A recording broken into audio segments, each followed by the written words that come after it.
और तरकश में आज बात सबसे पहले मध्य प्रदेश में चुनावी तैयारियों को लेकर करेंगे, क्योंकि बीजेपी और कांग्रेस दोनों पार्टियां चुनाव की तैयारियों में जुट चुकी हैं और जातियों को साधने की कोशिश की जा रही। सीएम शिवराज आज कोल समाज के सम्मेलन में शामिल हुए और कई बड़े ऐलान किए। वहीं तरकश में बीजेपी की रणनीति की भी बात करेंगे। बीजेपी ने कांग्रेस के उन नेताओं को घेरने की रणनीति बनाई है जिन पर भ्रष्टाचार के आरोप लगे। इसको लेकर कांग्रेस अब भड़क गई है। इसके साथ ही बात होगी महू की महाभारत की, क्योंकि महू सीट को लेकर मंत्री उषा ठाकुर ने दिग्विजय सिंह को चैलेंज दे दिया, जिसके बाद सियासी संग्राम छिड़ा हुआ है।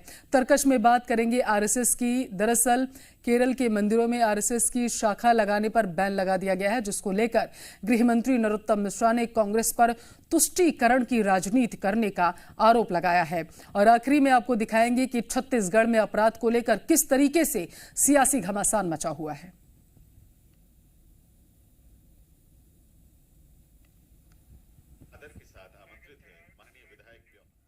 मध्य प्रदेश में चुनावी साल में जातियों को साधने की कोशिश की जा रही है। बीजेपी हो या कांग्रेस, दोनों ही पार्टियों की नजर जाति के वोट बैंक पर आ चुकी है।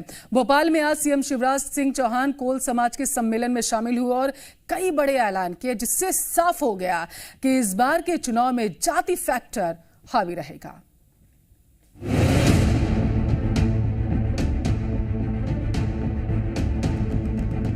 मध्य प्रदेश के विधानसभा चुनाव को लेकर कांग्रेस और बीजेपी दोनों ही पार्टियां जातियों को साधने की कोशिश में लगी हुई हैं। चुनाव में जातियों का कितना असर है, ये इसी बात से समझा जा सकता है कि सीएम शिवराज सिंह चौहान 2023 के रण में धनुष बाण लेकर कूद गए हैं। निशाना सटीक लगे, इसके लिए जातियों को साधने की कोशिश की जा रही है। भोपाल में कोल समाज के सम्मेलन में सीएम शिवराज सिंह चौहान शामिल हुए और कोल समाज के लिए कई बड़े ऐलान किए।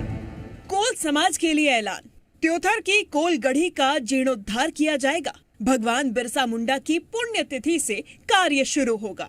जीर्णोद्धार के लिए 3 करोड़ 12 लाख रुपए मंजूर किए गए। समाज के गरीबों को आवासीय जमीन दी जाएगी। सरकारी नौकरी, इंजीनियरिंग, मेडिकल की पढ़ाई के लिए विशेष कोचिंग होगी। गंभीर रूप से बीमारों का सरकार इलाज कराएगी।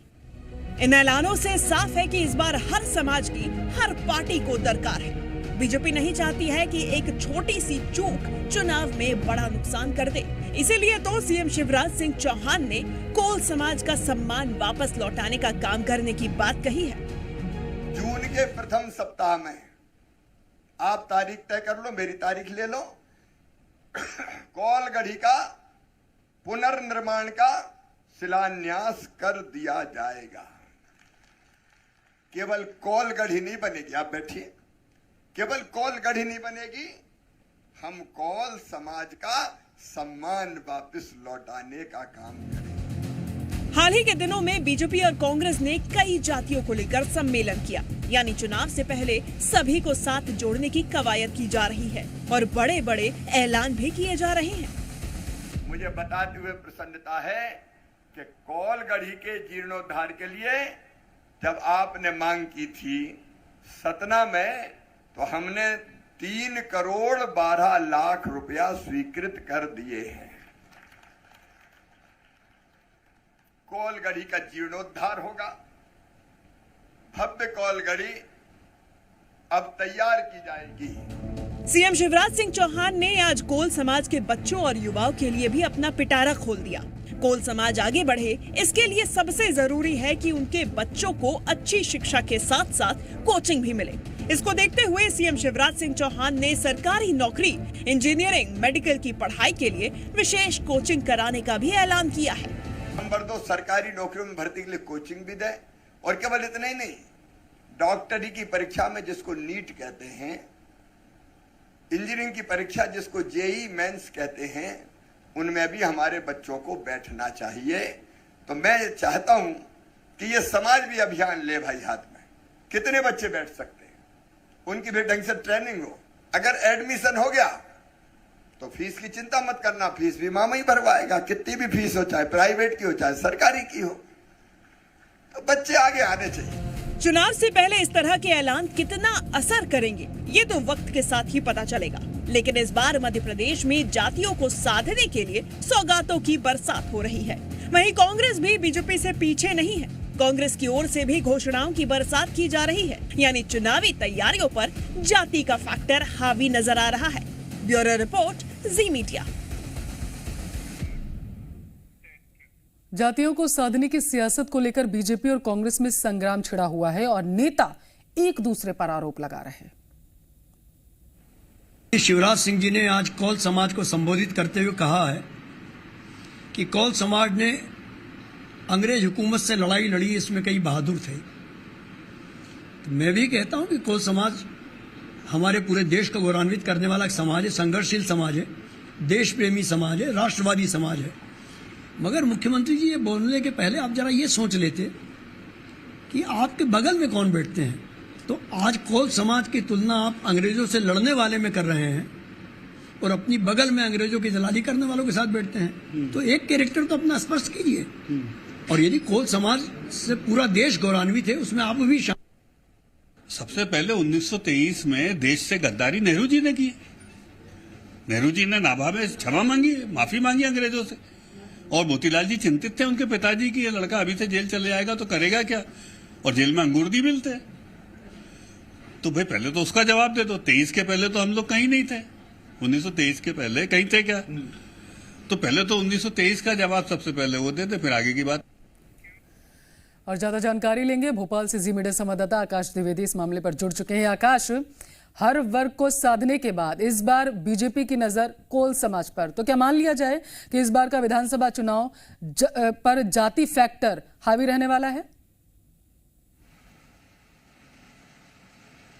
बिल्कुल, जातिगत समीकरण हर चुनाव में मायने रखते हैं और विधानसभा चुनाव में तो खास तौर पर यही कारण है कि हर जाति को साथ लेकर चलने की कोशिश की जा रही है। और अब कोल समाज, जिसकी आबादी मध्य प्रदेश में 10 लाख, जो रीवा, सतना, सीधी, सिंगरौली, शहडोल और पन्ना जैसे जिलों में अपने वर्चस्व रखते हैं, कोल समाज के जरिए सरकार अनुसूचित जनजाति वर्ग तक भी पहुंचना चाहती है, क्योंकि कोल समाज भी मध्य प्रदेश की तीसरी सबसे बड़ी अनुसूचित जनजाति जातियों में से एक है।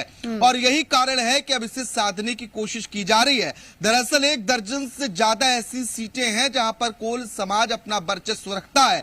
और पूरे मध्य प्रदेश में अगर हम एसटी सीटों की बात करें, यानी आदिवासी सीटों की बात करें, तो करीब 89 विकासखंड ऐसे हैं जहां पर आदिवासी निर्णायक भूमिका में है। एक तीर से 2 निशाना लगाने की कोशिश मध्य प्रदेश की शिवराज सरकार की रही है। कोल समाज के सहारे आदिवासियों को भी संतुष्ट करने की कोशिश की जा रही है। अब इसका कितना फायदा होगा ये देखना पल्लवी बेहद महत्वपूर्ण है, क्योंकि दोनों ही राजनीतिक पार्टियां जातिगत समीकरण को अपने अनुसार फिट करने में जुटी हुई हैं। आज के जाहिर सी बात है आकाश, क्योंकि बीजेपी बिल्कुल नहीं चाहेगी कि 2018 वाली स्थिति में वो वापस जाए जब सत्ता उनके हाथ से चली गई थी, और कांग्रेस बिल्कुल नहीं चाहेगी कि वो फिर से उससे पहले वाले चुनाव में चले जाएं जब सत्ता उनकी थी तो सही लेकिन फिर भी खिसक गई थी। तो दोबारा कांग्रेस जो है सत्ता में वापसी करना चाहती है और बीजेपी चाहती है, जाहिर सी बात है, कि वो सत्ता में बने रहें, हर वर्ग को साधने की कोशिश। आकाश,